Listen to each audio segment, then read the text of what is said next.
Touro University. As Maureen said, we are very thankful, we're very grateful to the leadership of this great institution for having us really right in the center of the world here in Times Square. So welcome to everybody. I'm New York State Assemblyman Steve Stern. I am pleased to be joined by my colleagues who will introduce themselves with a few remarks in just a moment. Before we get started, we're going to go through a couple of housekeeping items. Before I start to list those there, I'm going to ask everybody to please rise and join us in the Pledge of Allegiance led by Senator Martinez. Pledge allegiance to the flag of the United States of America and to the republic for which it stands, one nation, under God, indivisible, with liberty and justice for all. Thank you.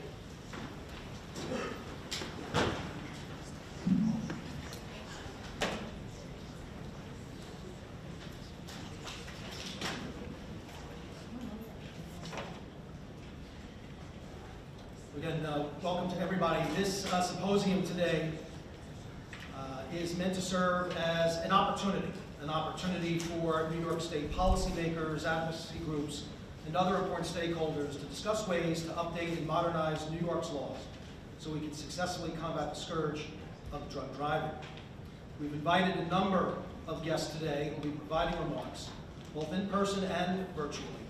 And we're eager to hear all of your thoughts on this important topic. But first, please be sure to state your name for the record prior to speaking. Each speaker will have 10 minutes to speak. And after the 10 minutes expire, it will be panelists' turn to then ask questions of the speakers. To everybody here with us today, please mute your cell phones during the entirety of the presentations. For those who could not appear today, we're accepting written comments that will be distributed to legislators. Several organizations have already submitted comments and memos of support, and we thank everybody for that participation. A reminder to senators and members of the Assembly, in order to facilitate the flow of information, all legislators will have 3 minutes to ask questions of each witness. Thank you in advance for your consideration. Senator Ryan, for opening comments. Yes, of course, thank you to Touro for your hospitality. This is a great space. Thank you. Again, thank you to Assemblyman Stern, who's been a great partner through this. And again, to my colleague to the right, Senator Monica Martinez. And I just want to, again, just to echo, I don't want to be repetitive, but thank you to not just our colleagues, but all the advocacy groups that are here, our partners and our friends, law enforcement, the district attorney, offices, our medical professionals, but thank you to the families. It's really impactful. And we heard the word formidable in the other room just 20 minutes ago. And that's an important word because we are going to be better and more formidable when we are all working together. And that's why I'm here to listen. I'm here to learn. And I want to hear from everybody because that's going to, well, it's already motivating. I am, just so you know, I am proud to carry this bill in the New York State Senate. And to everybody who's worked on that, thank you. But I just want everybody here to know that I am deeply committed to seeing this bill through. And I'm really going to, I can promise you, I'm going to work really hard to see the passage of this bill through. The unfortunate part is the reality is this is drug driving is getting worse. And it's not going to get better anytime soon. I just truly believe that. So, but what we need to do is adapt. And we need to update our New York State laws so that those that are driving drugged are held accountable and have to be held responsible. So again, thank you. I look forward to hearing from everybody. I look forward to learning, and I look forward to being a part of going forward. Thank you. Thank you.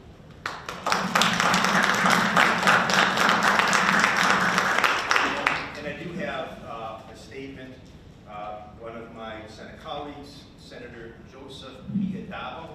was scheduled to be here. He had a scheduling conflict, but I do have a statement that I would like to read into the record for Senator Dabo. Thank you for allowing me the opportunity to submit this brief statement. Even though I am unable to meet with you in person today, I want to begin by offering my heartfelt thoughts and prayers to the victims, families, and loved ones of violent motor vehicle crashes caused by drivers who choose to operate a vehicle while impaired. I share the frustration of every individual who travels our roadways at risk because of the dangerous loophole that continues to exist in New York's drug driving laws. You deserve better. Your safety, your lives, and your family's peace of mind must be protected. I stand firmly with my borough's District Attorney Melinda Katz, District Attorney Tierney, Assemblymember Stern, Senator Ryan, our government partners, treatment providers, advocates, and every family impacted by this issue. Your voices and personal experience continue to guide and strengthen our efforts. Until this loophole is finally closed, New Yorkers remain vulnerable, and that is simply unacceptable.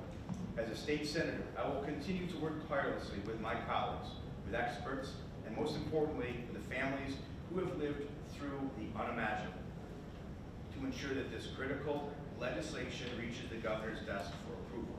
We have a responsibility to act through raising awareness, telling the factual stories of tragedies that some don't want to hear, but must in order to understand the severity of this issue that needs to be addressed. Anything less than meaningful legislation or administrative action to protect the public is, in my view, unconscionable. Thank you to everyone involved in today's symposium for your commitment, your courage, and your dedication to creating safer roads for all New Yorkers. I look forward to continuing this persistent, relentless work together until we achieve the change and accountability that this issue demands. Senator Joseph Adamo. Thank you, Senator Ryan, and Senator Adamo as well. Senator Martinez. Good afternoon, everyone. Monica Martinez, New York State Senator, representing the 4th District, which encompasses Western Suffolk County, one of the counties that sees a lot of these issues on a day-to-day basis. We hear from our law enforcement, from our partners in the DA's office. Thank you, DA, for being here, for being a leader in this, and a huge advocate for public safety. But honestly, to all of you here, the families, the victims, the providers, law enforcement partners, everyone who really tackles this issue every single day. You heard from Senator Ryan before. When he says you have his commitment, you have no clue what happens behind closed doors when we are up in Albany. You have no clue the punches that we need to throw in order for things to happen. And he carrying this bill, no better person than to do it than Senator Ryan. Because while we were trying to get this on, 11th hour, we were fighting hard. And we'll continue to fight hard this term again. Because we already all know that this is really important for us. We know that driving is one of the deadliest activities that we as human beings do on a regular basis. You get into your car every day thinking that you're going to drive safely, and we do, but you never know what somebody else is doing. My father always says to me when I see him every morning and before I leave, because I'm a caretaker, he always says, make sure that you stay one car length behind the person in front of you. He is now 81, and I still follow what he says, and regardless of what happens here in the city, right?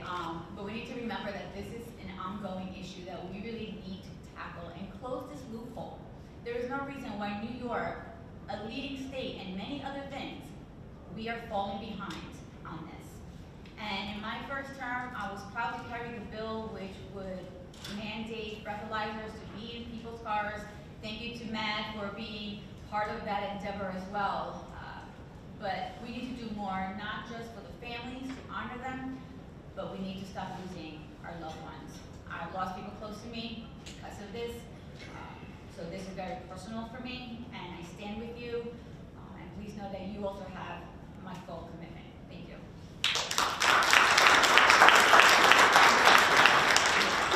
Thank you, Senator Martinez. Assemblymember Brown. How many more residents of New York State need to die? How many more of our children? how many more of our brothers and sisters, our aunts, our uncles, our mothers, our fathers need to die before the leadership finally pays attention and does something about this? I'm New York State Assemblyman Keith Brown. I'm also the ranking member of the Assembly Committee on Alcoholism and Substance Use, and that's why I'm here today. Darren said it best. This bill not only saves lives, but it gets people into treatment faster. Isn't that what we want? We all have people that we know that are suffering from addiction, and we need to get them into treatment. And what does it matter, right, if there's an incident, right? And DAs, like our great Suffolk County DA, Ray Tierney, can't prosecute the person because they can't prove that they were high on a specific substance, let alone polydrug use, right? 2 drugs, free as a jailbird, right? So I so appreciate everybody that I'm looking at now. And I made a promise to you when we were in Albany on the Capitol steps, the $1 Million Staircase. I turned to you and I said, we were going to turn your sorrow into action. And that's what I did last year. Went around and we call it whipping, right? I whipped up some votes, but I fell short. And let me just tell you a little bit about the inside baseball. If we get 13 more votes in the Assembly, because the Assembly is the holdup, not the Senate, 13 more votes, the promises from Chairman Magnarelli that the bill will be released to the floor for an actual debate and a vote. So I went around whipping as many votes as I could, but I fell short. I failed everybody in this room, and I'm not going to do it again. I posted yesterday, is this the year that we finally get this bill across the finish line? Because enough is enough. You look at those pictures, the victims' families, right? I'll tell you my own story, right? My nephew, Jesse Romanowski, suffered greatly from addiction. And my sister had him in treatment 3 times to no avail. And yet, if he got picked up and he was put, you know, and sentenced in a court that he had to do treatment like we have in our terrific drug courts in Suffolk County, you know, he might be alive today, right? And I don't know how many times he might have gotten behind the wheel, right? And might put us all in jeopardy. But it's drugs like Dust Off, which Maureen can tell you about. Dust Off. You go into any CVS and pick up Dust Off and get high. Who knew? But you know what? For the person that's high on it, and if they get pulled over and they get caught because they got involved in an incident or an accident, they can't prove it. It's ludicrous. It's archaic. I so appreciate Senator Adabo. I feel like I'm channeling him today because he's so passionate about this issue. And I'm sorry he can't be here, but maybe I can impart some of his knowledge and some of his, energy to get this bill across. Newsday's been running article after article about the dangerous roads, right? What difference does it make, right? This is going to make our roads safer. It's not about issuing more tickets. We're telegraphing the wrong message. The message is, don't drive high. Period. We have it for voting. You're not allowed to have alcohol, consume alcohol, and operate a boat. Why is it different for a motor vehicle on the road? It's insane. And forget about our truckers, right? So, I just wanted to mention the general rule is we need a general rule of impairment. Forget the list, right? And we also need the swab test. We couldn't get the Magnarelli bill through, so I introduced the swab test bill, right? Which takes that portion out, because I figured if we could get the swab test done, at least we're halfway there. So, and by the way, for anyone who doesn't know this, this is really important for the news people out here, right? The swab tests work. It started in Michigan, it's been spreading around the country, it meets the FRI test, right, for the evidentiary standard, so it can be proven, right, so it shows recent marijuana use and other drug use within the last 24 hours. I want to thank somebody who's not here, or at least I don't think she's here. If she is, I don't see her. But CBS News is doing a tremendous job covering this, doing investigative reporting to make sure that the message gets out about this loophole. So Masa Saidi, thank you so much for being a champion of this issue. So again, the call to action is 13 more votes, right, to stop the holdup from this bill in committee, get it out of transportation, let's get it to the floor, let's debate it, let's pass it. Enough is enough. Thank you, and God bless all of you.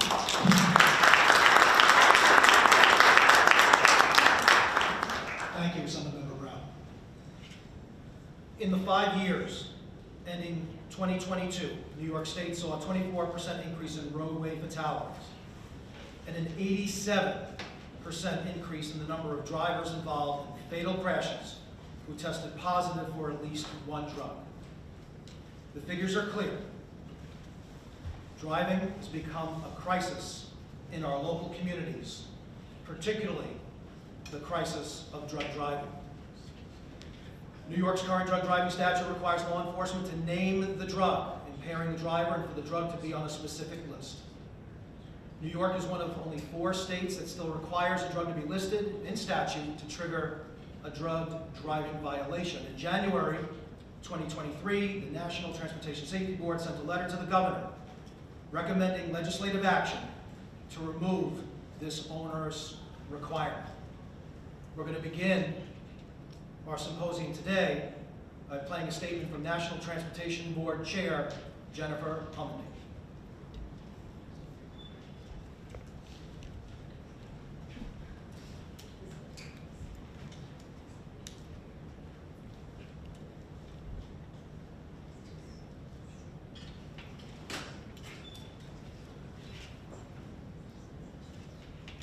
Good morning. I'm Jennifer Homendy, and I'm honored to serve as Chairwoman of the National Transportation Safety Board. If you're not familiar with the NTSB, we're an independent federal agency whose sole mission is to make transportation safer and save lives. On behalf of the agency, I'd like to extend my deepest sympathies to those here today who've lost loved ones to drug-impaired driving. In 2022, we issued a safety research report examining the crash risk associated with different drugs and the prevalence of their use among drivers. The report also discusses countermeasures to reduce impairment-related crashes. In that report, we recommended that New York enact a law specifying that drivers under the influence of any drug be considered impaired under the law. New York is one of only 4 states yet to enact such a law, which is why we strongly support passage of New York's deadly driving bill. This bill would address our recommendation by ensuring that drug driving laws apply to all impaired drivers, not just those impaired by drugs on a statutory list. In other words, this law would close a dangerous loophole and save lives. I commend your critical work, and the NTSB stands ready as a resource to make New York's roadways safer. Now I'd like to introduce NTSB board member Tom Chapman, who will be joining you live and who has been a tremendous champion on this issue. Thank you so much for your time and for considering our views.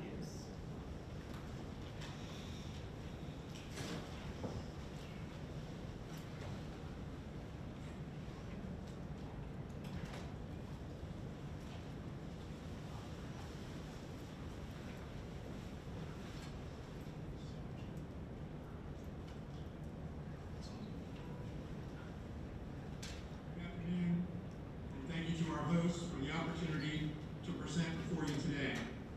My name is Tom Chapman, and I have the honor of serving as the 46th member of the National Transportation Safety Board.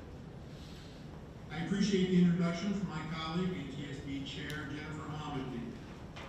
As Jennifer indicated, NTSB is an independent federal agency. We are charged by Congress with investigating aviation, marine, and rail accidents, commercial space launch and re-entry mishaps, highway crashes, and hazardous materials releases in pipelines and elsewhere in transportation. We determine probable cause and we issue safety recommendations to prevent such events from happening again. We also conduct targeted transportation safety research. NTSB has no power to regulate or legislate. Rather, we rely on our advocacy and the persuasive power of our comprehensive investigations and research to encourage the recipients of our recommendations to act to improve safety. We appreciate the opportunity to speak specifically on our recommendation to New York State to enact laws specifying that drivers under the influence of a drug or multiple drugs that may impair driving are considered to be impaired under the definition of drug-impaired driving. Driving under the influence of alcohol and other drugs remains a leading cause of highway crashes. More than 40,000 lives are lost annually on our roads, and approximately 30% of traffic fatalities result from crashes involving alcohol-impaired drivers. Additionally, other drugs, including illicit, prescription, and over-the-counter drugs, can negatively affect driving performance and increase crash risk. We have conducted multiple investigations where impairment from drugs other than alcohol was a contributing factor in the crash.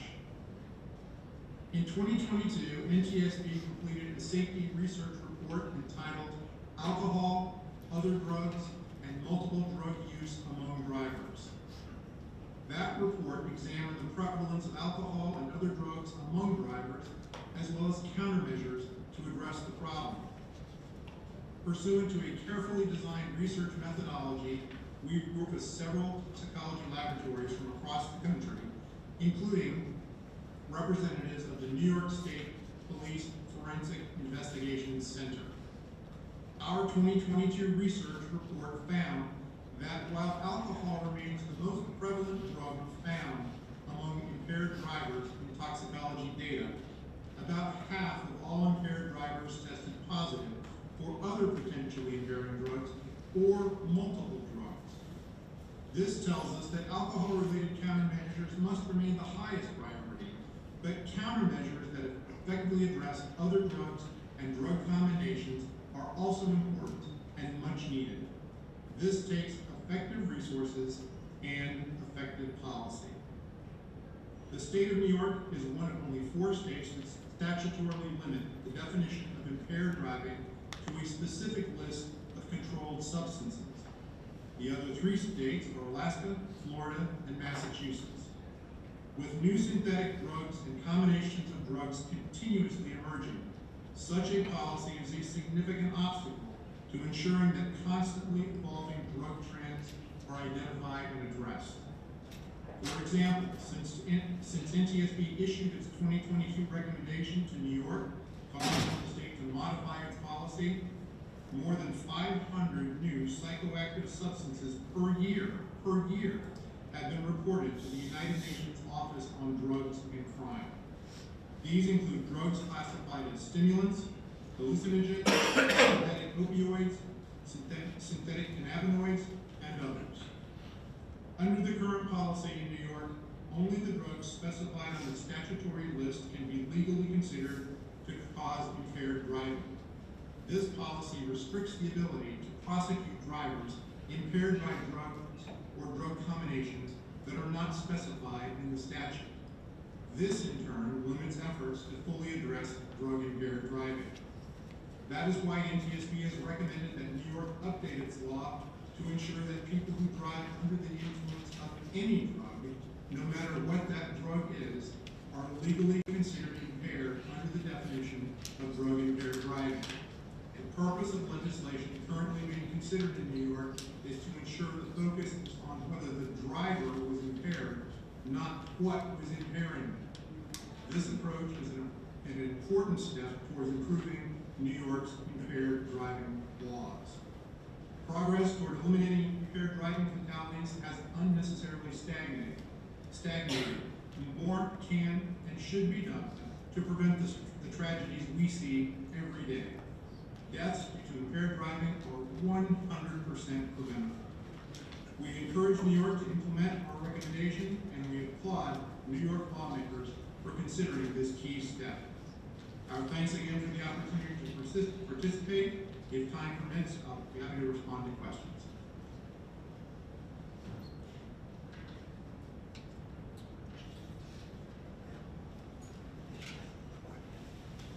Senator Wright.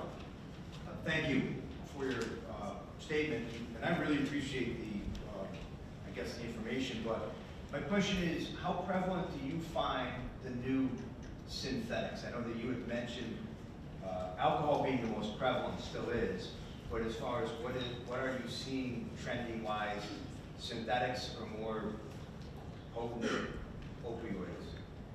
Do you track it within the toxicology? That's the question. We are not tracking this on an ongoing basis, but we do know from the data that's otherwise available that these are becoming an increasing problem. As I've said, there are some 500 per year new drugs or drug combinations being reported. The problem with the approach in New York right now is the list is static, but the availability of impairing substances is definitely not static, and that's why our concern with the approach that New York currently has against the laws. Thank you. So not a question, but I appreciate that. So which I spoke of earlier, this is static, it's an ongoing problem, but I think would you agree that it's becoming more and more pervasive than just the alcohol? It is becoming more pervasive, and the problem that we're seeing is that it's often alcohol in combination with other drugs, and not necessarily one other drug, often combinations of drugs. Yeah, 500 per year is not a place where we want to be at. So thank you very much for your statement. I appreciate it.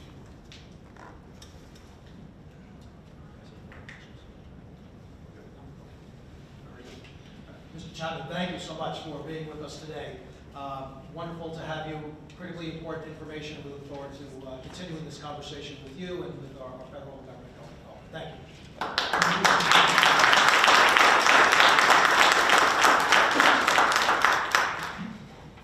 It is my great personal privilege to welcome our next speaker, our great Suffolk County District Attorney, Ray Tierney.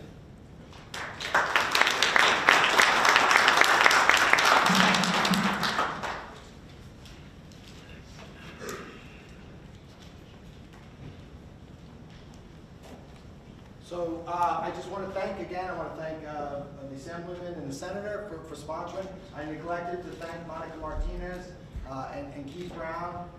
They have likewise been stalwart partners, not only in this, in so many other things. Also want to thank Toro. I didn't get a chance to thank them. Obviously, significant part of their college is housed in Suffolk County. And they've always been wonderful hosts and partners. So I want to thank Toro as well.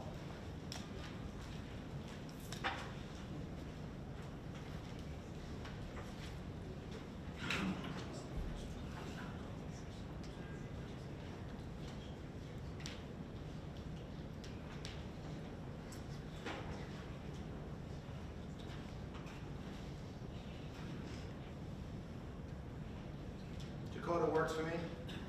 I told him not to screw this up.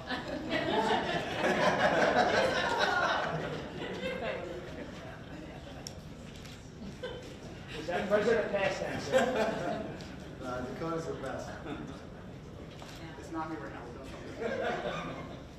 Dakota, you're just going to have to do it.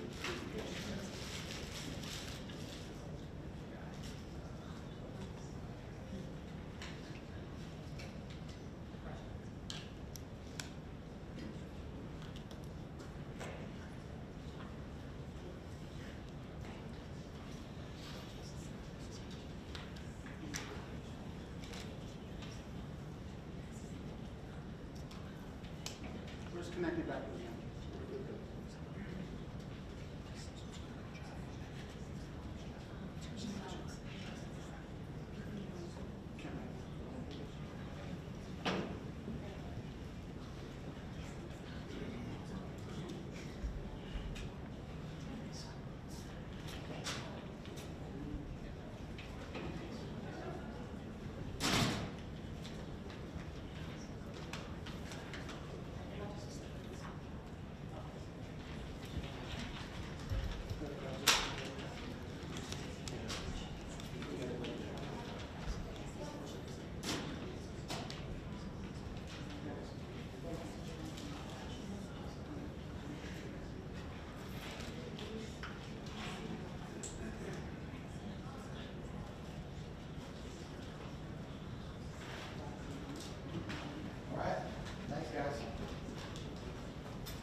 So, what we wanted to do with this PowerPoint presentation, hopefully, is just explain, we were talking about this loophole, so what we want to do is we want to explain this loophole to you.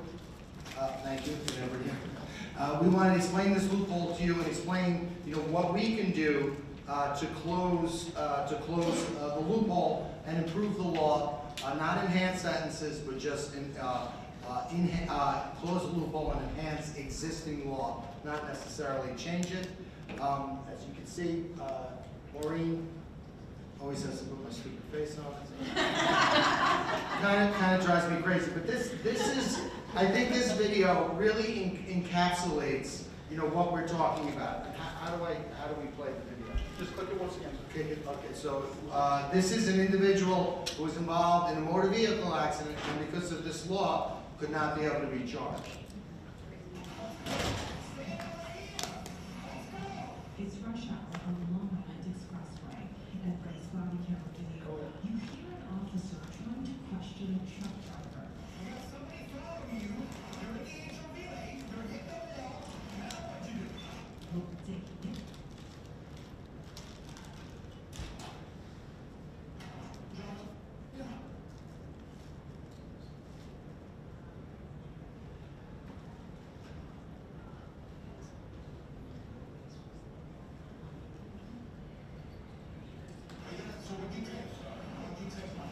The driver never answers that question.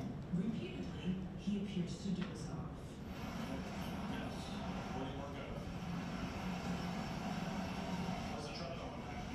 The officer administers a field sobriety test. In court records, he alleges the driver became responsive when he received Narcan, medicine that reverses an opioid overdose. The man was charged with driving while impaired by drugs, but we found out 6 months later the charge was dismissed. So, in case we missed a little bit on it, what happened was you saw the condition of the vehicle. He was driving erratically. Numerous motorists called. Police responded. He was essentially in the middle of traffic. He was incoherent. He was dozing off. They asked him questions. He was not able to answer them. He was clearly, his ability to drive was clearly impaired. His ability to speak was clearly impaired. He was charged with being impaired by drugs, but because he didn't take a test, they could never determine what drugs he had taken, and because they couldn't determine that whatever impaired him was on this list, the case had to be dismissed. The other thing with this law, which we'll talk about, unlike driving while intoxicated, if you refuse to take an alcohol test, your license to operate a motor vehicle is automatically suspended. Here, with driving while impaired by drugs, it's not the same thing. So this individual essentially gets off scot-free.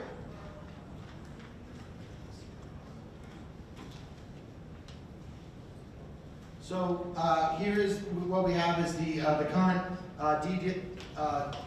driving while drug charges, and as you can see, it says driving while ability impaired by drugs.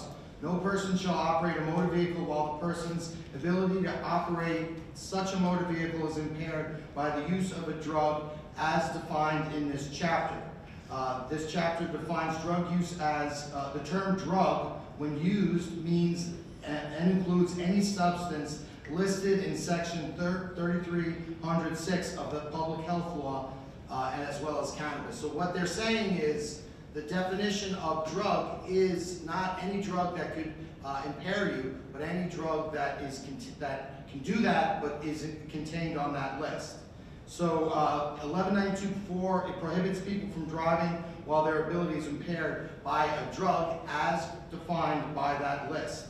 That is, unless a drug is on the list, there is no drug driving charge, and there's, as you can see, there's a constantly changing universe of drugs. So that public health law list couldn't possibly keep up. We heard from the NTSB, 500 new drugs a year we're seeing.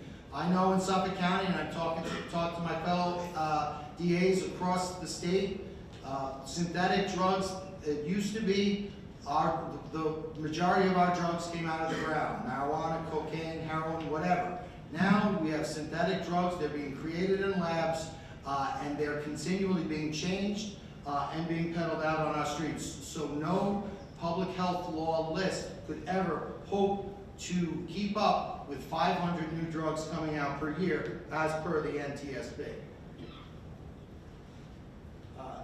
You're driving while intoxicated, and so now if you compare that with driving while intoxicated, no person shall operate a motor vehicle while they are in an intoxicated condition.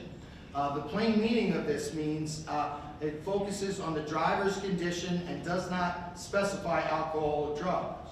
Plain meaning of intoxication, according to Merriam-Webster, is the condition of having physical or mental control markedly diminished by the effects of alcohol or drugs. So, the definition of intoxication includes drugs. But what does the law in New York State says? And if it does include drugs, why couldn't that truck driver be charged with the catch-all common law DUI statute known as 1192.3?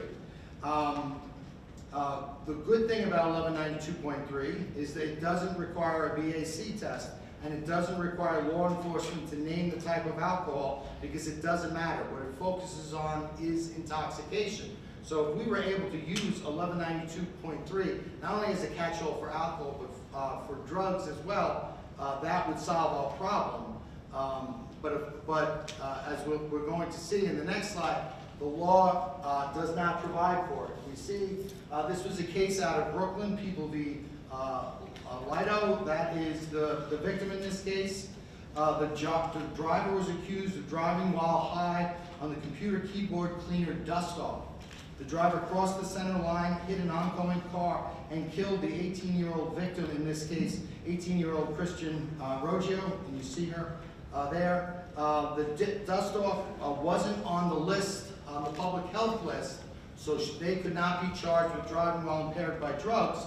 What the innovative prosecutors in the Brooklyn DA's office tried to do was to charge the driver with that catch-all, common law driving while intoxicated, 1192.3. But what happened was the state's highest court dismissed that charge, that 1192.3 driving while intoxicated charge, and stated the history and structure of vehicle and traffic law 1192.3, which is the common law DWI, demonstrate that the legislature intended it to only apply to intoxication caused by alcohol. So what the court essentially said is, we have a gap here. We have a gap as a difference between driving while intoxicated and driving while impaired by drugs. 1192.3 applies to alcohol alone. And the only way we could fix this gap is if the legislature, these folks over here, if they fix it. That's what our state's court, the highest court said. They said they put it in the court of the legislature and said, if this law needs to be changed, if you want this law to be changed, then the legislature has to do it. And that's why we're here. And so the result of all of this is, as we've been saying all along, there are numerous drugs that if they don't belong on this list, you can't charge people by driving while impaired because they're impaired by these particular drugs. And we just have just a few examples. Driving with dust off, street Xanax, xylazine, driving with the use of xylazine, which is tranq. Now we all hear about tranq, we see it in Suffolk County, we see it across the country and in New York State. Xylazine has become extremely prevalent in New York State. And so we have numerous individuals who take xylazine in Suffolk County and drive and operate motor vehicles in Suffolk County while impaired by the use of tranq. We cannot charge them with driving while impaired by drugs because of the list. We are also talking about hallucinogenic mushrooms, nitrous oxide, which is whippets, and propofol. that is the substance that caused Michael Jackson's death. It's a powerful narcotic. We had a case in propofol where we had an individual who had access to propofol. He became addicted to to that substance, and he would drive his motor vehicle, and he was pulled over several times while impaired by the use of propofol. But and we knew it was propofol, but because it's on the list, it's not. We cannot charge him with driving while impaired by drugs. Clearly, something has to change. You can see instances where you could, if you're driving a vehicle and you see a person's impaired, you see him using a substance, you call the police come, pull that individual over, verify the reckless driving, verify the use of the particular drug. If that drug is not on the list, no arrest can be made. They could refuse to take a test. They can't have their license suspended. So again, these loopholes are what we're talking about, and these loopholes are something we need to fix, because these dangerous drivers will be back on our streets endangering our citizens with no ramifications whatsoever. And so the reality of all that is New York State, which has traditionally been at the cutting edge of law enforcement and public safety, we're lagging behind. We are only one of 4 states who require this type of list. So you've heard what the NTSB said, and they've recommended to our state. They've essentially said, the National Transportation Safety Board has essentially told our state, get with it, get with the times, react to what's happening on our streets, the carnage, the trends in drug usage, and change the law. Get rid of that list. And we need to heed the voice of the National Transportation Safety Board, as well as our advocates, our law enforcement, and most importantly of all, our victims' families. So what could we do? We could change the definition of drug to include all impairing substances, right? Because that's what makes sense. Take the focus off the impairing substance and put it on the individual. Is this individual's ability to drive a motor vehicle as a safe and prudent driver impaired because of the use of a substance? If so, that person should be able to be charged. The other thing we could do, we could either do that, or we could change the definition of intoxication to include intoxication not only by alcohol, but intoxication by any substance, so that 1192.3 common law DWI catch-all would not only apply to alcohol, but would also apply to drugs as well. So if we do that, we will become the 47th state to follow in line with what is right and what is the prudent thing to do. Again, if we do that, our drug driving laws will become, in essence, what they should have been all about. Not about the substance, but about the person and their ability to operate the car safely. Let's put the focus on the individual and their impairment. Let's forget about the silly drug list. So now, when we propose this, and we've been working with our legislative partners, and again, we want to thank them for their wonderful assistance. But there have been some concerns that have been brought up if we change the law, and so I just want to address those. And the reasons we address those, and we put some safeguards into the bill. First off, we had a medical affirmative defense, and basically what people who question the law were saying, well, if we broaden this level of intoxication, does that mean anyone, if they've had a reaction to food, they've taken over-the-counter medication, is that going to change their ability? Is that going to mean that they're going to be subject to prosecution?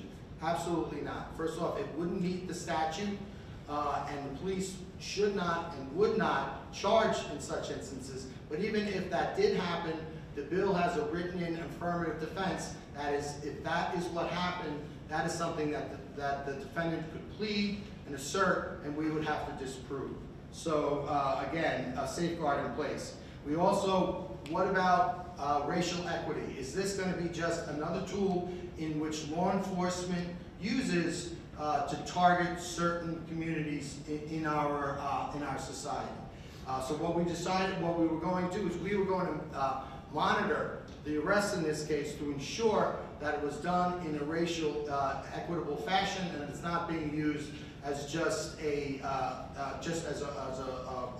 pretense in which to pull certain people over.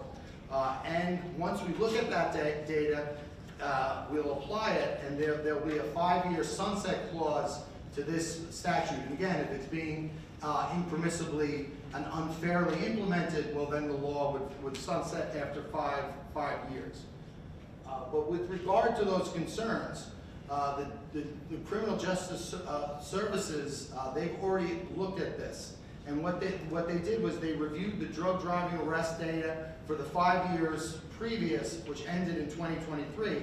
And what their conclusions were that with regard to drug driving arrests, roughly 70 to 75% of those individuals who were arrested for drug driving, they happen to be white individuals. 11 to 14% of the individuals arrested for drug driving were black, and 9 to 11% were Hispanic. So again, if you look at the data, it certainly proves that this law, drug driving law, is not being inequitably applied to our various communities. So those are some numbers that we're looking at, we're developing. These are some other numbers that we already know about. There was an 87% increase in drivers in fatal crashes testing positive for at least one listed drug between 2013 and 2022. And again, you talk to everybody in this room, everyone, you don't have to be an expert, everyone knows it, that our roads are getting increasingly more unsafe, and the incidences of individuals who are driving while impaired by drugs is increasing. Marijuana has been legalized. We see all of these other illegal drugs that have become more prevalent on our streets. Obviously, that's going to have an impact on our drug driving statistics, and it's going to become an increasing problem that we need to address. Drug-related fatalities increased 33% in the 5 years ending in 2022. Again, more drug use, more accidents, unfortunately more fatalities. In the midst of this drug use crisis, only 13% of impaired drug arrests were for any drugs. Test refusal, lose my phone, sorry about that. I don't know why it's doing that. Test refusal doubled to 22% in 2018 and 22. So our tests, people who are refusing tests, they're refusing those tests. Why are they refusing the tests? Because as the law is set up now, it incentivizes you to refuse tests. Why are our leaving the scene of accident cases increasing? Because our law, as it is set up now, incentivizes people who are impaired by alcohol or drugs. If you get into an accident, right, the law incentivizes you to leave, right? Because the penalty for leaving the scene of an accident is much less than criminally negligent homicide. If you are driving while drugged and refuse the test, nothing happens to you. Only something bad will happen to you if you take the test. So that incentivizes you not to take the test. These are loopholes. These are clear loopholes that we need to close. So those are some of the numbers we know. These are the numbers we don't know. Again, we don't know because we have no data on all those cases where people either refuse the test or people are either impaired by a drug that is not on the list. How many arrests don't happen because the drug can't be named? We could guess, but we don't know because we don't have that data, we don't have those arrests because those individuals don't go through the system. How many dismissals are based on the drug not being able to be named? It doesn't say that. There's no category like the instance where the individual who was driving the truck, he was arrested, they couldn't determine the drug, and it was dismissed. there's no data point for that. So the news person was following the case, and we know that because we happen to be following the case. But what about all of the dismissed driving while drunk cases across this state? We don't know the reason. I would tell you that the real reason for the majority of those cases are being dismissed is because they couldn't name the drug. We just don't know. And those non-arrests, right? They don't show up, right? When that person continues to drive and then unfortunately hurt someone.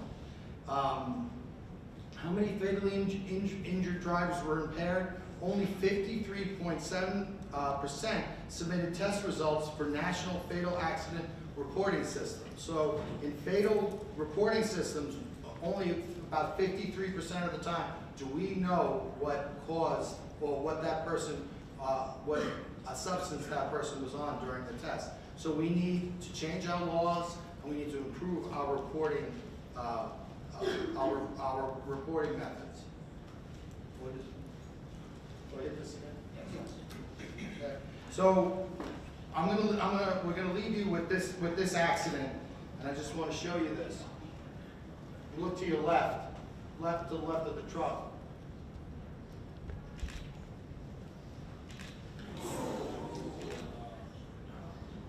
So all over the state, people are dying because of drug drivers just like that.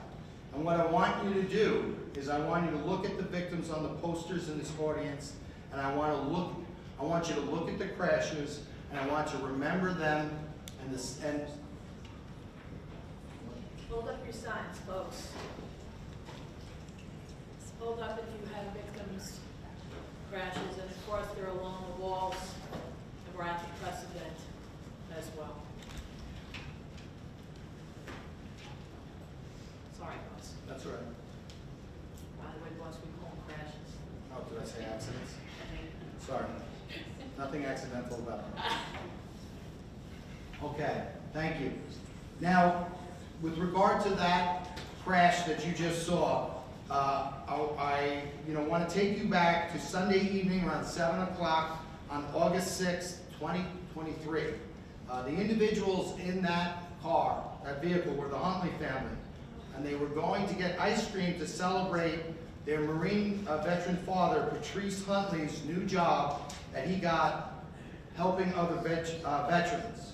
So they were out celebrating, a family accomplishment, and in a split second, that family was destroyed. Everything changed.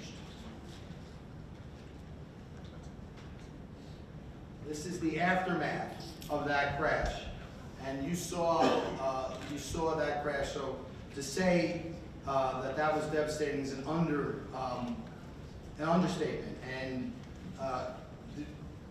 those individuals, all 4 individuals in that car, they lost their lives. And the driver wasn't able to be arrested for 4 days because that drug could not be named. And these were the occupants of that car. And when I look at those 4 individuals, when I look at all of these pictures, when I look at all of you, it makes me sick. There's Patrice and his daughters, Hannah, Jeremiah. Jeremiah was his son, and Chantel. They were killed by a fentanyl and cocaine impaired driver on August 6th, 2023. And that's what we're talking about here. We're talking about the Huntley family. We're talking about all these other many families, the Rockman family. We want to make the punishment match the crime and the lives taken. There should be a decade per life. So we ask the punishment should match the crime, but that's not us talking. We also talk to the Huntley family members. We talked to Toshiba Huntley Hamilton, and this is what she had to say about her support for this bill, as well as what she thinks should happen with regard to these crashes. She wants us to make the punishment match the crime and the lives taken. There should be a decade per life taken minimum. I am at year 2, and I still cry and break down almost every day. And how could she not? This pain is a life sentence and I think the punishment to those who violate the laws should be made to understand just how painful and heart-wrenching the crimes they have committed are. So it's obvious. We owe it to all the families in this room. We owe it to the citizens of New York State. This law needs to change. So thank you all. Thank you all very much.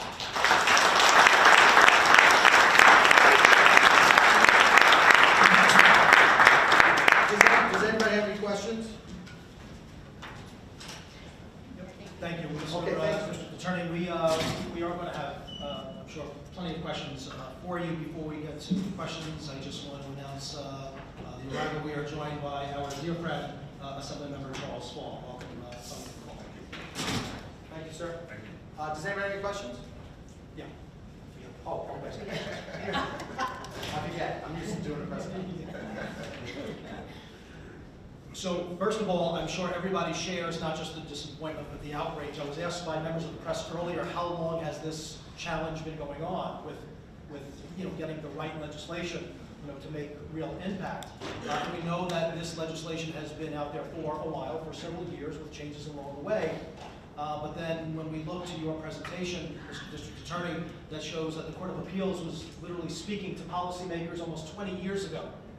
Not just suggesting it, but outright saying that the path forward is by making exactly this kind of change. I'm sure all of my colleagues share not just our disappointment with that, but our outrage with that. So we're with you. I have just two questions for you, then I know all of my colleagues will as well. First of all, one of the big concerns that my colleagues come to me with is those questions about criminal procedure. And you had alluded to it, and I know that Maureen McCormick works on this question every single day. But many colleagues would appreciate you taking us through a stop on the side of the road, what new legislation would mean as far as searches go, and what kind of procedural safeguards are still envisioned as being intact to protect those as striking a balance, giving you the tools but not neglecting criminal procedure. And the second is, and you had brought this up during the press conference, but maybe you can elaborate just a little. In Suffolk County, we are very proud of our alternatives to incarceration system. It is a national model. And you're absolutely right. If there is no arrest, if there is no prosecution, there is no treatment, and everything that comes with that. So I wonder if you could speak to those two issues, if you see those as challenges today, and what this initiative will do or not do to not only provide for a better system going forward, but also allow us the ability to have that conversation with our alderman colleagues so that they don't necessarily need to have those concerns. Well, I think I'll take the last one first, and I think that you're absolutely right. This isn't about intoxication. This doesn't change the penalty formulation. This is about safety, and you talked about, we saw that the first video, the individual clearly impaired by a drug, right? Doesn't take the test, right? Doesn't get his license suspended, doesn't get the treatment he or she may need, doesn't get a driver's safety, doesn't have to take a driver's safety course to get his license back, doesn't get, if he needs controlled substance or alcohol counseling, does get none of that. So not only does that person, the impaired driver, present a risk to fellow citizens, but they themselves are suffering. They themselves need help. And a lot of people who are addicted by substances will say, the help that they needed came the day that law enforcement came and said, listen, we're not asking for incarceration in this case, but what we are asking for is treatment and counseling and safeguards in place to ensure that you don't drive while impaired again. So that's the issue with regard to let's not only make our roadways more safe, but let's also help individuals who may be struggling. And oftentimes, the criminal justice system could do that. The other thing with regard to when there is a roadside stop and the police officer comes to the side of the car, they're going to, ask, questions, right? License, registration, engage in a dialogue. If they sense there's impairment, right? Alcohol impairment, right? There are certain indicia of intoxication, which we've all seen, and which our law says, the common law says, any individual is able to, including police, determine whether or not a person is intoxicated. With regard to drugs, it's a little bit more complicated. So in instances of that, there are certain police officers who are deemed to be drug recognition experts, and they will look at that individual using their expertise to decide whether or not there are certain hallmarks of impairment by drugs, which they will use, and if they see them, they will make the arrest. But if they don't see those hallmarks, the person is having a reaction to something they've eaten or allergic to something, they will not be arrested for that. And the other thing is, there's no expansion to the existing law with regard to a police officer's right to search a motor vehicle. This law does not expand that in any way. The same rules will apply with regard to search and seizure, incident investigation or arrest. This law will not enhance that ability for a police officer to search a vehicle, or search a person for that matter. Thank you. Senator Ryan. District Attorney Tierney, thank you so much. I appreciate it. And I want to say thank you, first and foremost, the slide with regards to the safeguards. When we did that, when we were writing this bill, we made sure, right, that those safeguards were going to be in place. Not only because of the right, I believe, right, it was produced a better piece of legislation, but also was a way that we could probably hopefully get some additional support. So and a lot of times, perception sometimes is reality, and sometimes people take out bills or legislation that isn't. But I want to thank you because that educational, I guess, piece of it or component, everybody should know that we put those safeguards in place because they're meaningful. And I want to say thank you too, also with your staff and allowing your staff to work with us, because we worked really hard on getting those additional safeguards in there. Two specific questions. So you may or may not know this, but how many cases a year could you possibly, approximate that you would have to drop because of all this? So it's really difficult to say because you're proving a negative. So we know incident, like with that individual with the propofol, that sort of came to our attention, and we became aware of it. And the only reason why, because there was an empty propofol bottle in the car during one of the arrests, right? But how many instances where we have where there's a individual gets pulled over, police make an investigation and they can't make a determination. So we just don't know. But I can tell you that in a county of 1.5 million people, Suffolk County has the ignominious distinction of leading. I should admit this, but it's the painful truth of leading the state in traffic fatalities. Right, we have the most registered drivers in New York State. We have the most vehicles on the road. We have the most miles of roadway. So we're unfortunately leading the way. So on a certainly, if not a daily basis, on a weekly basis, we're seeing instances of people who should not be behind the wheel because they are impaired by we'll call it a mystery drug, and they're not being properly, they're not bearing the proper consequences for that. Are there any other pieces of impairment that are harder to prove than others, or would you say anything that is defined or not defined is equally as hard? Well, I think when you're talking about impairment, just alcohol, because everyone has more experience with it, and I think that the reactions to alcohol are more uniform. I think discerning driving while impaired by alcohol is easier. discerning driving while impaired by drugs is tougher, and that's why police officers, not every police officer is qualified to make that determination. We need those police officers who are determined to be drug recognition experts. Do we have, is this go up to anything to do with oral swabs?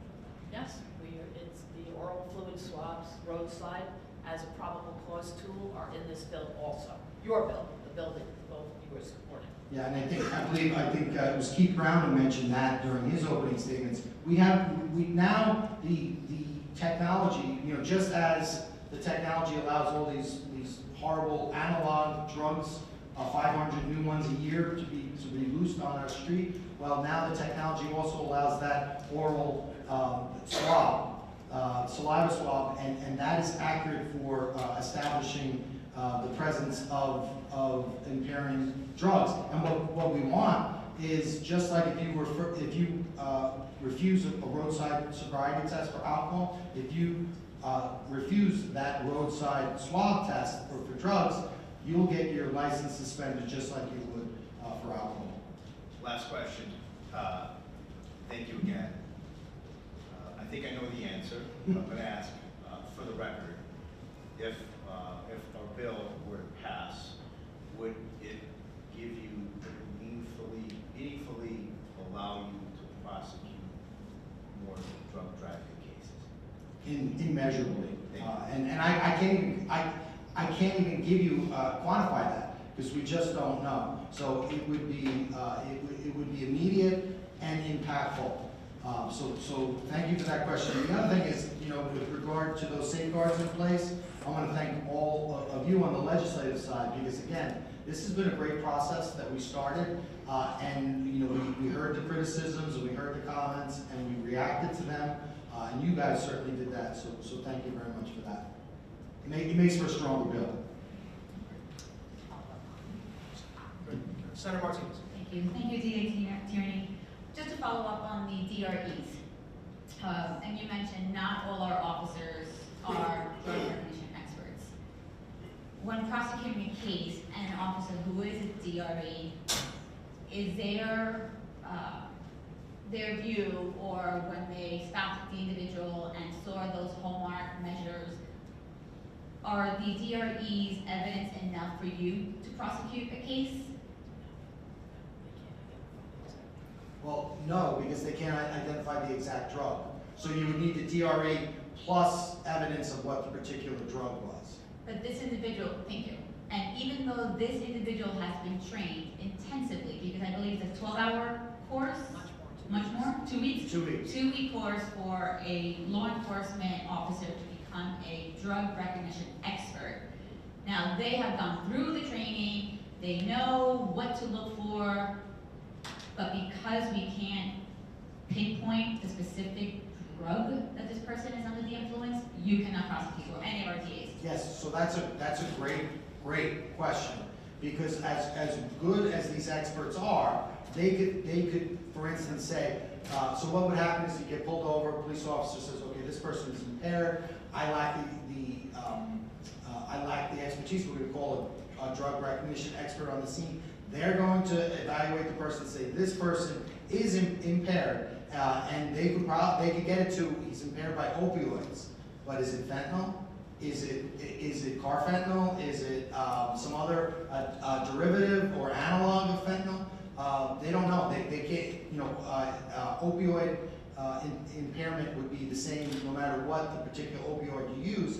And so because the drug recognition expert can't say it's a particular opioid who happens to be on that list, that person can't get arrested absent other evidence.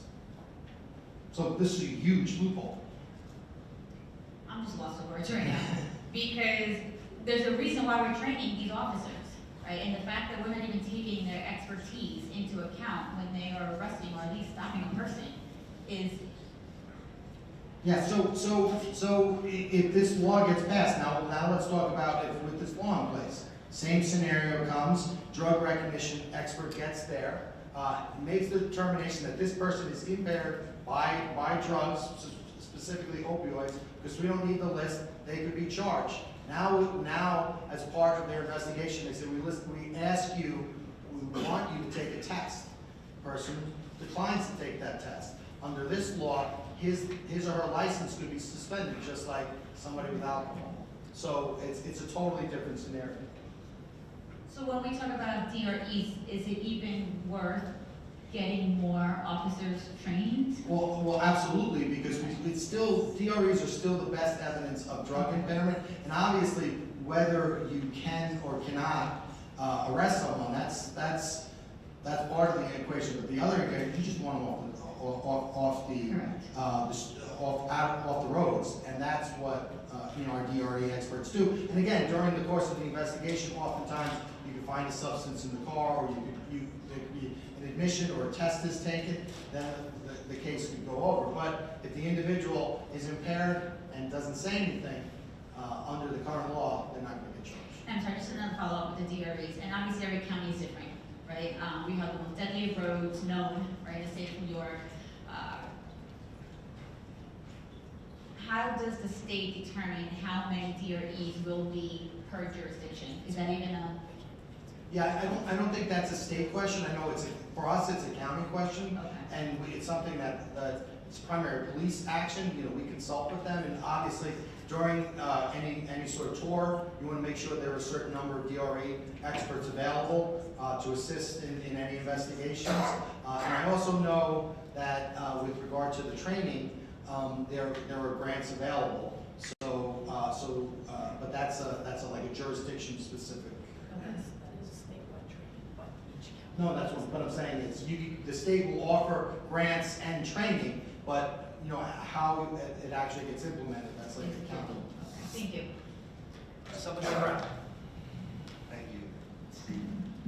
Ray, picking up from where Senator Martinez left off, how many DRE agents do we have in Suffolk County, counting the size of Suffolk County? I'm unsure, do you know? No, I don't. I don't, I'm more attuned to how many are on at a particular time. I'm always making sure we have a sufficient number on duty, with regard to each of the tours in the various locations in Suffolk County. And I can tell you we need more, so we're always trying to get more training. Yeah, and just corollary with that, when the MRTA bill was passed, the Marijuana Regulation and Taxation Act, there was a call for more DRE agents to come out of that, to be trained for that reason.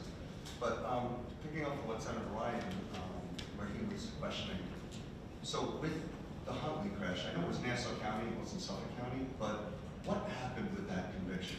Just so people know, so he was high, the defendant was high on cocaine and fentanyl. Do we know the results since he couldn't be charged, right, for? Eventually he was charged. The problem was it took them a while. They had to get a warrant for the blood, the hospital blood. So he remained out of custody for a period of time before they were finally able to determination. I believe it was fentanyl and cocaine. And once they were able to get a blood warrant and go to the hospital and make that determination, they were able to make an arrest after the fact. And he was in fact convicted. Do you know how much he did? 7 to 21. Yeah, so he ended up doing 7 to 21. So. Right, but it wasn't under driving while impaired on drugs. No, it was, but they were able to do it because when it's that serious, he goes to the hospital and we as prosecutors can get the hospital blood, which will tell you what substances he's on. But this is again when we talk about the hidden. So if there's not that accident, there's not that hospital intervention, we have impaired people driving around, which we have no ability to make that determination. Because he went to this hospital, we were able to make that determination, which is good. Obviously, it's terrible because the accident was so serious, 4 people lost their lives. So this is really truly a prevention measure, Absolutely, right? absolutely, first and foremost.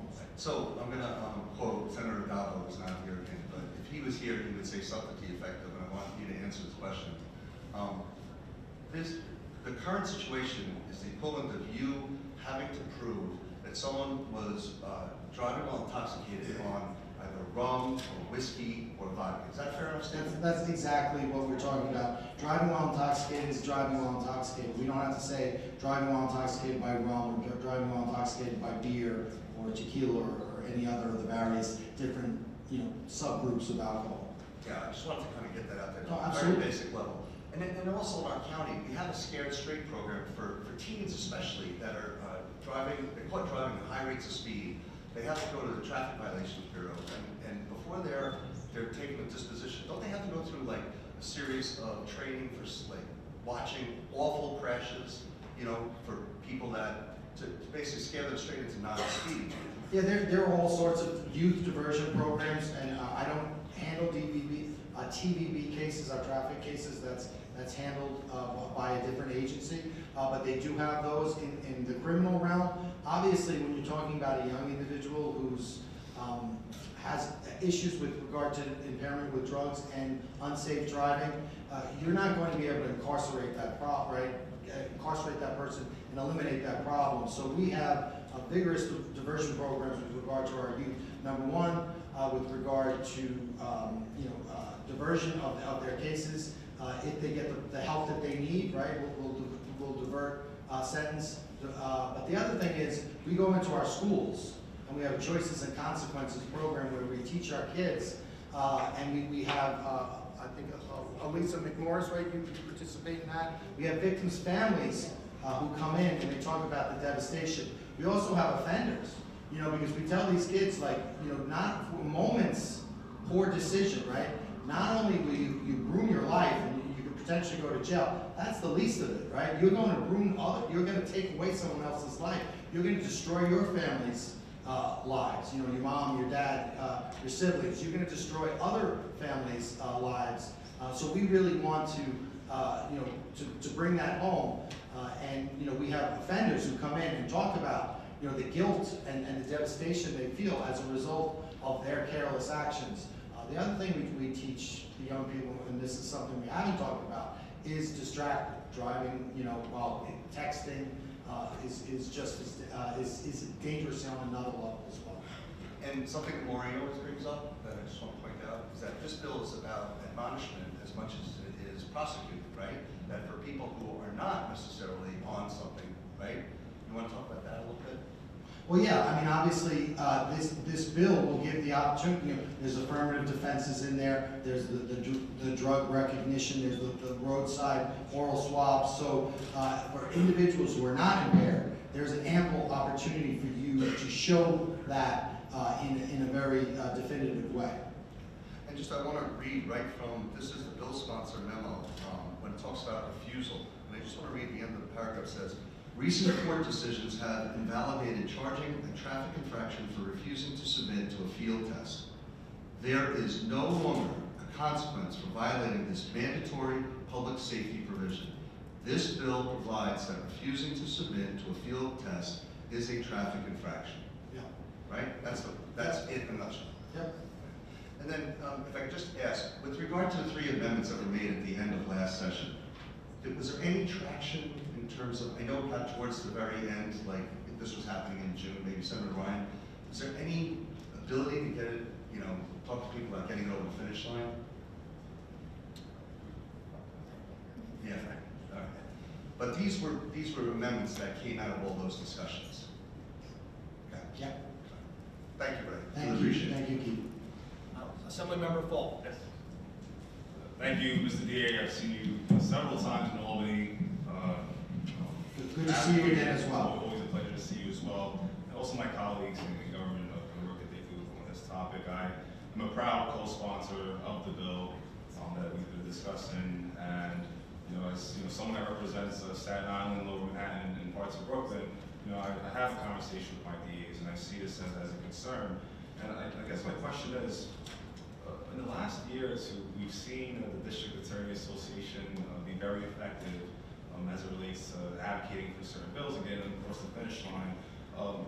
Where does this fall as it relates, I guess, the priorities for the DA Association and get them maybe involved next year to probably help bring this across the finish line?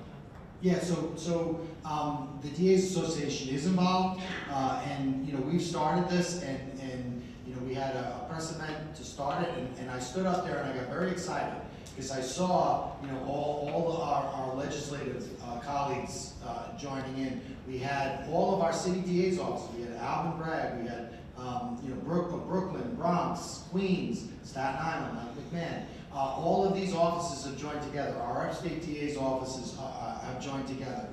So anyway, you want to look at it, whether it's DAs, downstate, upstate, however you want to divide that up. Legislators, Republican, Democrat, want to divide that up. We're unified on this bill, and it's really wonderful to see, and I'm very excited about it. And I want to thank all of you for your participation, because I think that we've reached this tipping point through the work. Maureen has made it her life's work to talk about one person. I know Steve and a whole bunch of other people on the legislative side have been working on it for a number of years. So I think we're getting there. But as Keith said, we're going to continue to push through. Gotcha. And I look forward to continuing to be partners with you guys. So Thanks. close to the finish line. Thank you very much. Ms. Raymond, may I just say quickly, talk about It's okay. She always has to. I have to have the last word, I'm sorry. But with respect, I know that the boss was talking about that there is no repercussion for a pending prosecution suspension for a drug driver. If somebody refuses a test, they do get a refusal suspension. It's the pending prosecution that's not there, and it's part of the bill. So it will get fixed by this bill. Thank you very much. Thank you. Very good.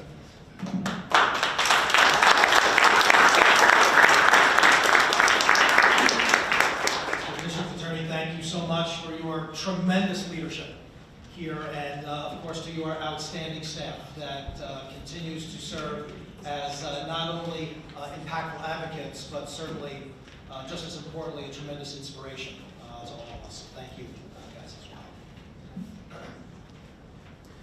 well. We are going to hear next from Dr. Jeff Reynolds. Dr. Reynolds is the president and CEO of Family and Children's Association. And what Dr.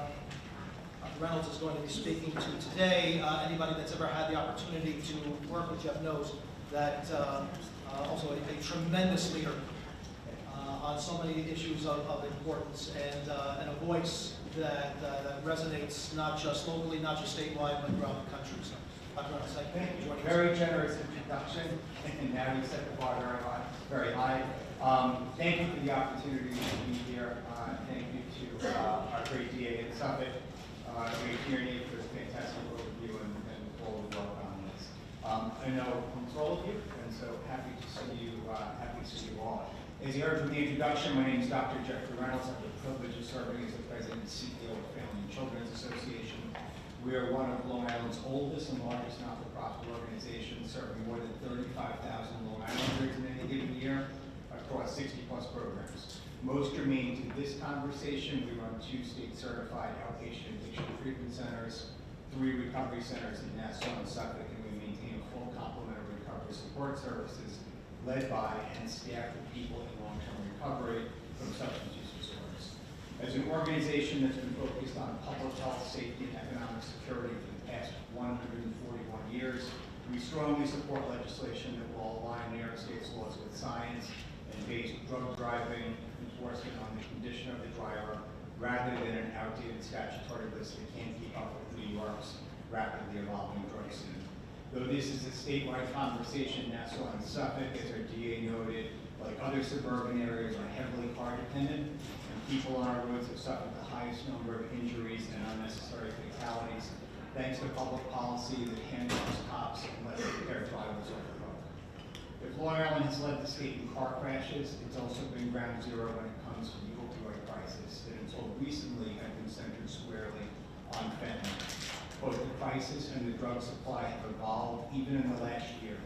Organizations in Suffolk that run drug checking programs designed to prevent overdoses and poisonings are routinely finding a dozen or more substances in samples believed by users to be pure heroin and fentanyl. Among those drugs are psychoactive drugs like xylazine, nitazine, fentanyl compounds, and tramadol, along with fillers like quinine, caffeine, acetaminophen, and lidocaine. The drug supply is changing rapidly, and samples these days can contain a dozen or more ingredients. With all due respect to the folks on the panel, I can assure you that the amateur chemists mixing up the perfect high move faster than the folks in Albany, maintaining an archaic list that only 3 other states maintain. New York's post-COVID mental health crisis persists, especially among young adults, and the misuse of nitrous oxide is skyrocketing. The reality on the ground is that people with anxiety, depression, and other untreated mental health conditions are using whatever they can get their hands on, and in many cases are operating motor vehicles while impaired. Law enforcement often serves as a life-saving backup for poor judgment, impaired decision-making, unanticipated drug reactions, and for the compulsions that are driven by the brain disease of addiction. An impaired driving arrest, while it's unpleasant, can be the milestone event that interrupts a progressively destructive pattern of risky behaviors, facilitates entry into addiction treatment, and paves the road to recovery before a motorist, cyclist, or pedestrian is injured or killed. We need laws that hold people accountable, prevent senseless deaths, and protect public health. The criminal justice system, despite its punitive nature, has historically provided the only leverage we have to get people with untreated alcohol use disorders into treatment. Those arrests have produced modest but consistent reductions in repeat offenses, but that success hinges squarely on program quality and structure with specialized GWI courts and combined interventions, meaning education, therapy, monitoring, ignition interlocks, yielding significantly better results than simple classes or legal sanctions alone. CBT, cognitive behavioral therapy, longer treatment durations that include mental health support, and robust monitoring always improve the outcomes, while ignition interlocks dramatically cut recidivism, showing that a comprehensive tailored approach is key to fostering lasting sobriety and sustained behavior change. Without an arrest, however, none of that happens, and as the driver's substance use accelerates, as it tends to over time, so do the risks on the road. 20% of drivers in New York evaluated by DREs in 2021 refused to take a chemical test, up from about 13% in 2019. Although I couldn't find more current data on refusals, it's easy to imagine that those refusals have only gone up, given the social media videos online that encourage people to not cooperate with the police during a traffic stop. We're not protected when drug drivers can escape arrest simply by refusing the test. As much as people with untreated active addiction can make lousy choices to put themselves, their families, and communities at risk, 23 million Americans are living proof that recovery is possible. We often hear the words, "Thank God I never killed anyone," from folks completing treatment at our outpatient centers in Hicksville and Hinsdale. They can put their lives back together without the guilt, shame, and regret that accompanies a serious injury or fatality, and makes the challenging journey of recovery that much harder. People at our recovery center say, "I never thought I'd be grateful to get locked up," and talk about how an arrest and mandated treatment probably saved them from a rock bottom that could have included instead death, serious injury, or a lengthy prison sentence. One of the greatest lessons to come out of the opioid crisis is that public safety and public health are best served when law enforcement and addiction treatment professionals work collaboratively. We've done just that in Suffolk County in partnership with our DA, Tierney, and staff. Today we come before you speaking from different perspectives, but with one voice along with traffic safety advocates and impacted families, and our call for common sense policy reform. We hope that as you and your colleagues return to Albany in a few weeks, that they'll understand the urgency here and take the actions necessary to save lives. I thank you for your time and attention here today.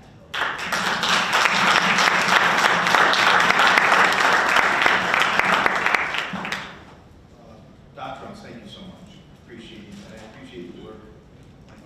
Thank you for being here, and I appreciate all the work that you're doing.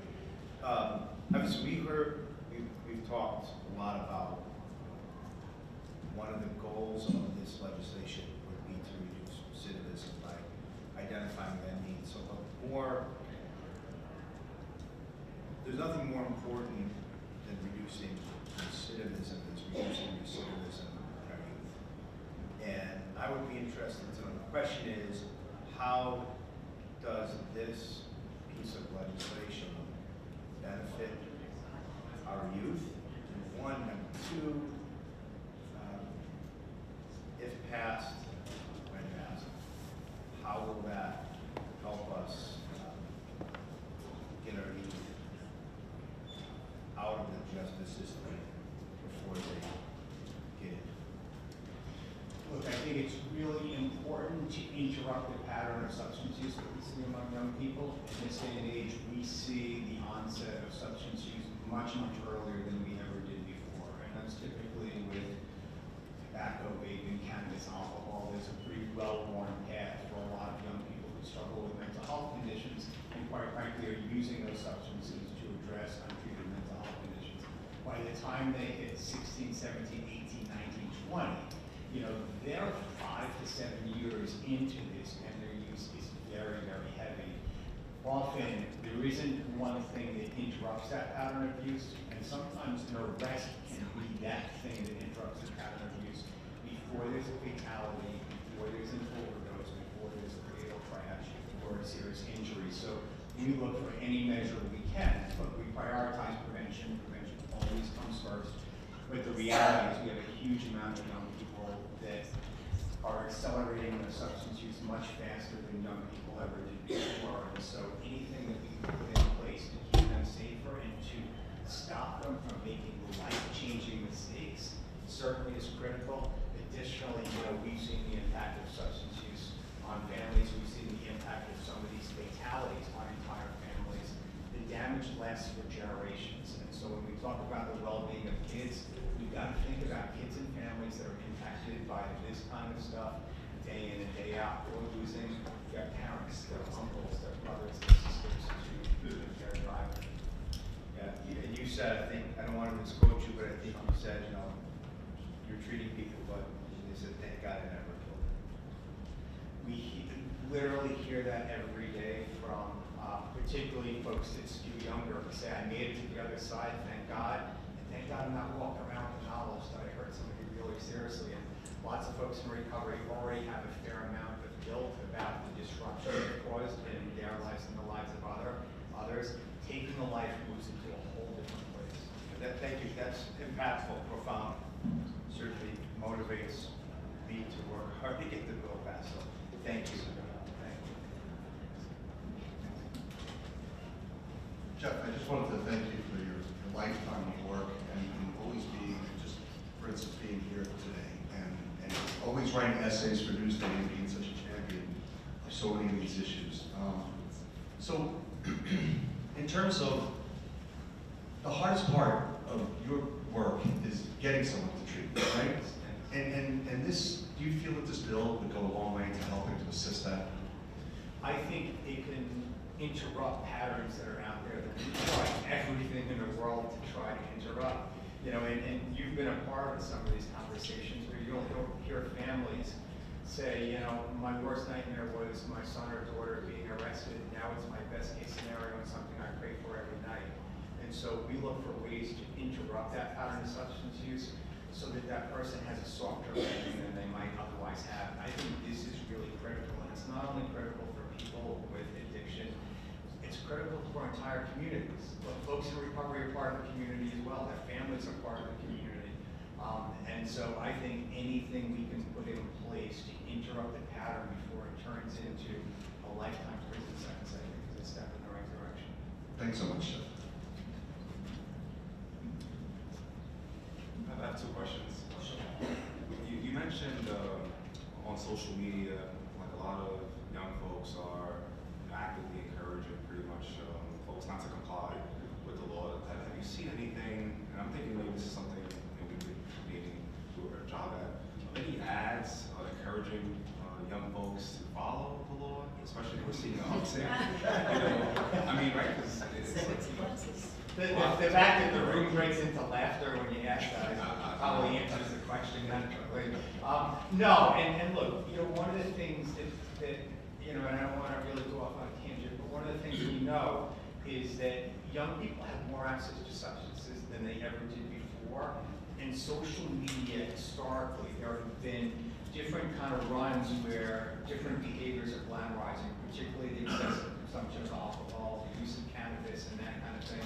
I almost wish that there were some public health campaigns that countered some of that, but we live in a world and social media has its right to free expression and that kind of thing, but I wish there were some countervailing viewpoints on the other side that brought to light some of the tragedies and some of the reasons why, you know, perhaps complying with law enforcement could be a good idea and protect the community. Sure.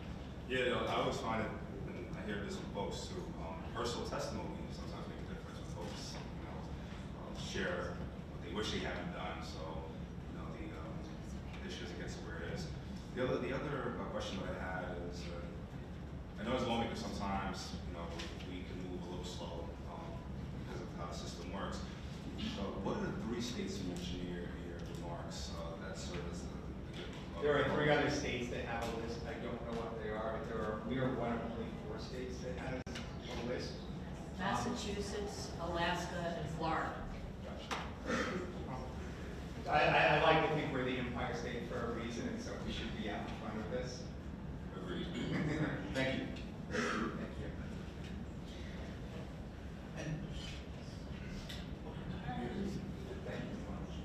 As obviously, we're here to learn from the experts and to hear your important voices. But those of us on this panel are supportive of your work and supportive of the cause. As a prominent treatment professional in that space, to those colleagues when we go up to Albany who may be reluctant, to put it mildly, to be supportive of the efforts that we all support here today, what would be your message, particularly coming from the treatment community, a community of professionals that are very well respected, not just here in this room, but particularly up in Albany as well? Your message to whether you're in the Senate or the Assembly, if you were speaking with those that were still reluctant, what would be your message to them? Well, for 10 or 15 years, we battled an opioid crisis and begged, cajoled, hassled government to be a good partner in all that. We've all recognized it as a public health emergency.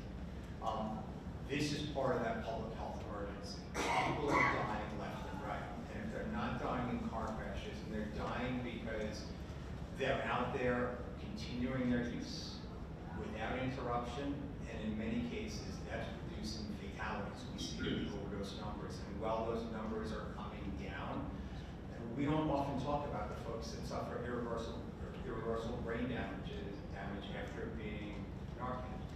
We don't talk about the family disruption. So as addiction professionals, we need all the tools we can get. We need you all to deal with insurance company abuses. We need you to properly fund our programs. It really needs to be an all-in effort to get at what I think is New York State's #1 public health problem right now. And so this is one of those tools that's absolutely critical. And again, it's not only saving the lives of the people on the ground, it's when people get to recovery, I don't want to have them walking around knowing that they took the life of another person. And quite frankly, it's 100% preventable. And I am as sensitive as anyone to some of the discussion about law enforcement and potential bias in all of this. When we look at cycling crashes on Long Island, by people getting hit by bikes, there's been a lot of discussion about Long Island and how our roads are not necessarily engineered in a way to promote safety. When we think about cyclists, these are folks who are working low-income jobs, usually from minority communities, and coming home in the middle of the night, who are being taken out by impaired drivers. So if we're going to have a conversation about racial equity and fairness, which I think we should, that's got to be part of the discussion. Who's suffering these injuries in a disproportionate kind of way, just trying to get by and trying to survive? Can I, just on that note, do we have any statistics on the victim side and the social makeup of the victims of incidents? Maureen, do we? No, I do not. I don't, but I think we should look at it, right? So Newsday's done this series, and anytime you hear about a cyclist being hit, it's not a guy like me wearing spandex going through a midlife crisis at 10 a.m. on a Sunday, right? It's somebody who literally is on their bike, it's their only means of transportation, coming back and forth from restaurant jobs and other late night positions that winds up being hit by cars. I would like to just tell you that in terms of data points, we need a lot better data collection across the board. But there are concerns from some members of the legislature about collecting data regarding ethnicity across the board. So it interferes a little bit with getting that data.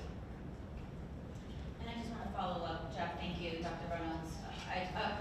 You have such great support here from, just like Steve just said, we love the work that you do. This is your passion, it's your life. You've dedicated so many decades to this. You make me sound old now. You're not. You're a young 30. But, you know, as a teacher, as a teacher who was in districts for 15 years, you know, I think the worst thing that New York would have done was legalize marijuana, right? Because one of the things that we have seen in education is the beginnings of the use of drugs by our young individuals at such a young age. And not for nothing, aside from marijuana, they start with alcohol as well.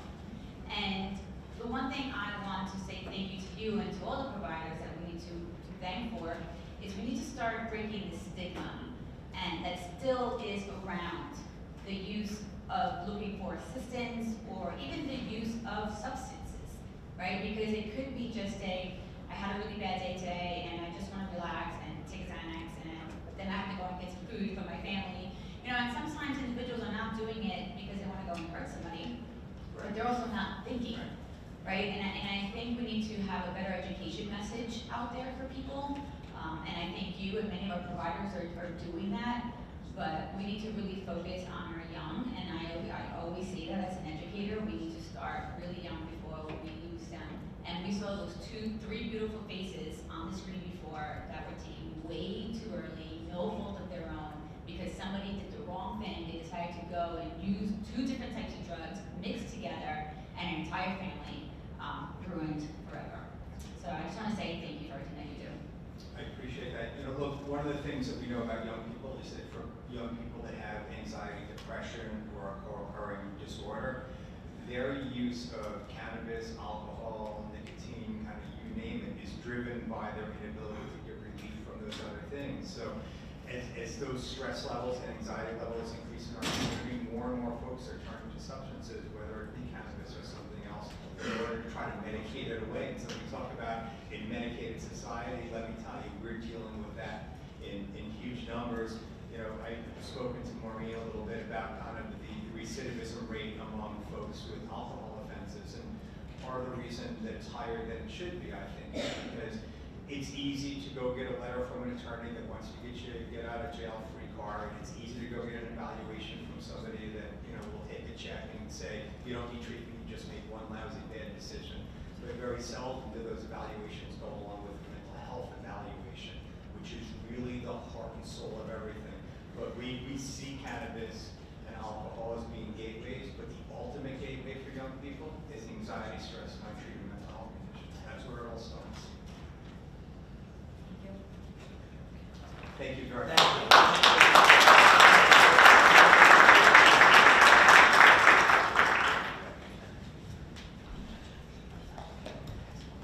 It is our pleasure now to welcome Jeff Kimmelman from the Bronx District Attorney's Office, Chief of the Vehicular Crimes Unit. Oh, sorry. Okay, Jeff. No. Mary. Mary Tanner-Richter, Deputy Commissioner for Traffic Safety and Investigations. Welcome. Thank you. Thank you for having me here. I really appreciate it. So just a little bit of my background. I currently am Deputy Commissioner for Traffic Safety and Investigations with the Department of Motor Vehicles. And in that position, I oversee the Governor's Traffic Safety Committee. Prior to that, I spent almost 24 years as a prosecutor in Albany County District Attorney's Office, with 20 of those years being vehicular crimes.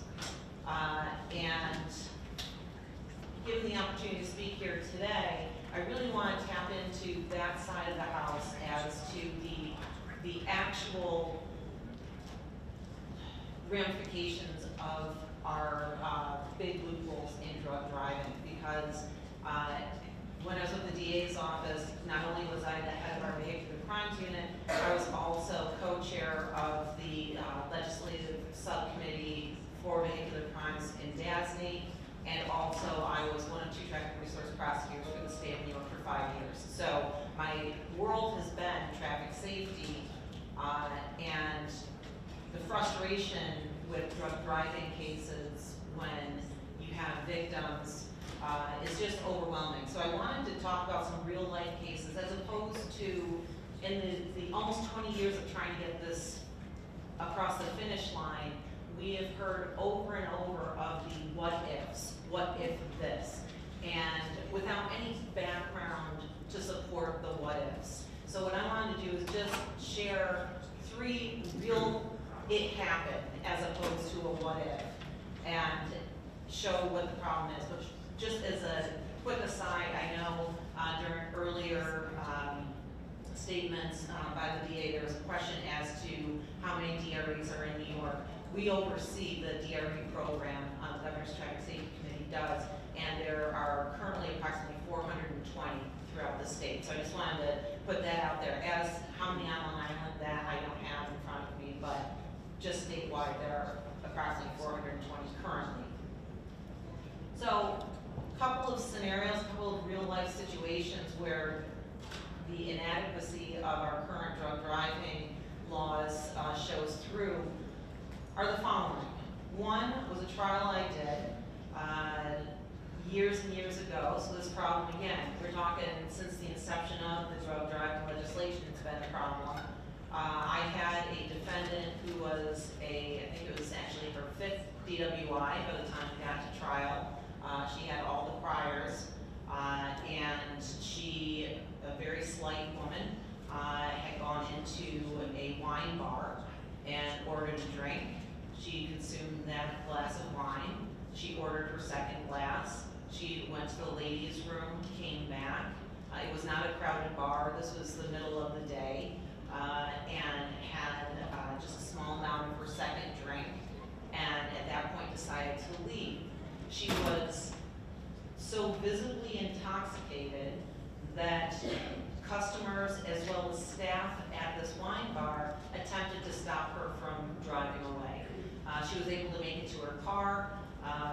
One of the employees actually got into the car trying to get the keys, but was unsuccessful. She was able to get the car into gear and started backing out with this employee hanging out of her car. Thankfully for Kim, there was a woman who was leaving the parking lot, and my defendant ran into the back of that car, or with the back of her car, ran into the side and just others. Thankfully, no one was injured. And this was a DWI case. It was not an impaired. This is why our drug driving law can wreak havoc. My defendant, since she didn't hurt anyone, I could not force her to give a blood sample. She refused to give a blood sample. And when we got to trial, the defense attorney argued to my jury that, well, you don't know. She seemed fine until she walked away, came back, and had part of the second one. Someone could have slipped something into her drink. A drug could have been placed there, and ladies and gentlemen of the jury, the prosecution has to prove that she's intoxicated by alcohol, and they can't do it. They cannot meet their burden beyond a reasonable doubt. Even though there was nothing to support it, it allowed for her to actually walk away with an impaired. I did not get that, even though clearly under the influence. So that's just example one. It allows for defense attorneys to really create issues that aren't true and lead jurors who just don't know any better to come to conclusions that they shouldn't. The second example that shows, again, this glaring error is, it's not even an error, a glaring misstep. And what's also really frustrating is we've had these conversations, and what's been amazing to me in the years that I have been in front of legislators, oftentimes we'll hear, wow, are you kidding me? You can't charge someone? Like it's new news, which is mind-blowing because we're going on 20 years now. But I had a case back August 10th, 2011. I actually had just gotten back from maternity leave. I think it was my very first day back in the office. Beautiful August day, 9 a.m., a little after 9, we get a phone call that there were 3 women who were part of a walking group out in Voorheesville, New York. It's a lovely, idyllic setting. I don't know if any of you are familiar with it. I highly recommend going. They're part of a walking group, and they were meeting at St. Matthew's Church, which was in Actually, mass was going on at the time, but they were in their group, and my defendant driver, Luann Burgess, in her 50s, was on her way home. There's a slight bend in the roadway. She did not make the curve. She continued straight into the parking lot and sadly didn't hit any of the parked cars, but instead hit 3 women and then hit the church itself. She had no idea she had hit anybody. She said that her flip-flop was stuck. And this was back in the time, I don't know if you remember, but Toyota Highlanders had a big problem with their gas pedals getting stuck with the floorboard. So that was the type of vehicle she was driving. We had some concerns. And that was not it at all. First responders who talked to Luann said something was off about her. There was definitely something, I can't quite pinpoint it, and she didn't smell of anything, so don't really know what happened, and she clearly was involved in a significant crash, and she had injuries to herself. She did agree to give us a blood sample. Either way, we would have gotten it, because we had 3 women that were killed. Her blood came back with, and I wish I would have it, but unfortunately not with the DA's office. I don't have all of the drugs in front of me. It was over 20 different substances found in her blood. Not all were impairing. Some were vitamins or blood pressure, things of that nature. But she had some drugs that were on 3306 that are considered impairing substances, and she had some impairing substances that are not on the list. So the question becomes, I can prove impairment, but what's causing it? And as you've been hearing throughout the day, I have to point to the 3306 drugs. So how is it that my jury can differentiate between which drugs when deciding whether or not this woman should be found guilty? Because you're going to hear from toxicologists later today, I believe, they will tell you they can't differentiate. And they're our experts. DREs can't differentiate. And if they can't, how does the prosecution go forward? It creates an issue that shouldn't be there, because what does it matter? What does it matter when you have people who are testifying, this woman was impaired, we have substances, and we have 3 women. Rosemary Hume, 79 years old. Carol Lansing, 66 years old. Frances Palazzi, 81 years old. Each one of those women had a husband at home, had children, had grandchildren. Lively, active women who are no longer here. Should it matter if the impairing substance is on or off the list? It just shouldn't. But that was certainly a concern of ours going forward with that case as prosecutors, that it only takes one juror to buy into that for us to not be able to hold someone accountable. My third example, and this is the most recent one. This is one of the last cases I handled before I left the Albany County DA's office, and it will stick with me forever. Thomas McGrath is a 73-year-old man who has a history of substance use over years, and actually was on methadone, we learned, for I think it was close to 16 years he had been on methadone. May 10th, 2023, I think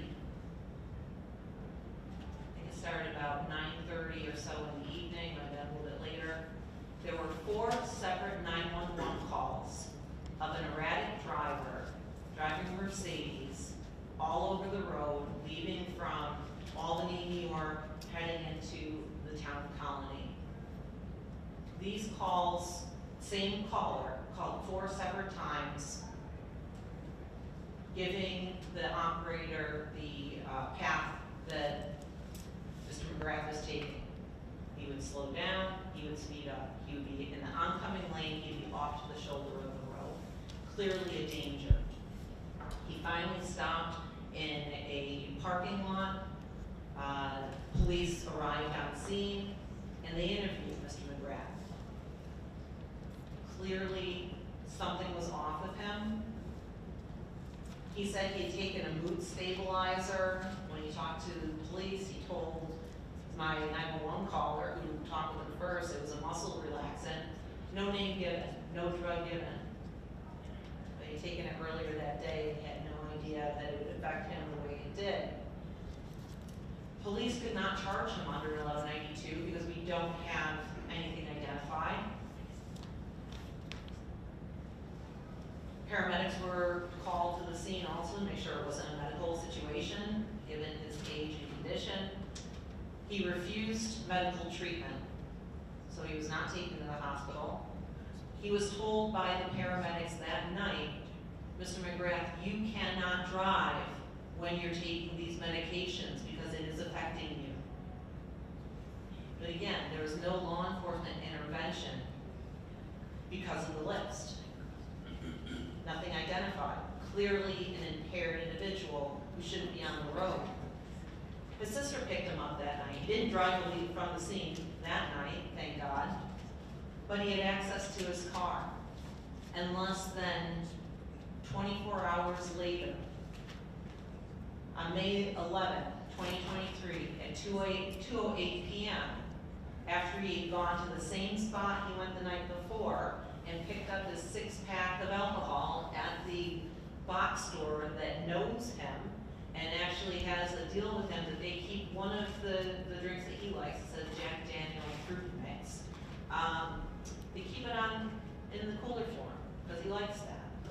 So this is someone who has a history there. He bought his drink and then continued on his way. And at 2:08 p.m., he encountered 17-year-old Michael Clanky. Mr. McGrath drove into Michael's lane, hit Michael head on, and you're talking, this is a highway, 55 miles an hour.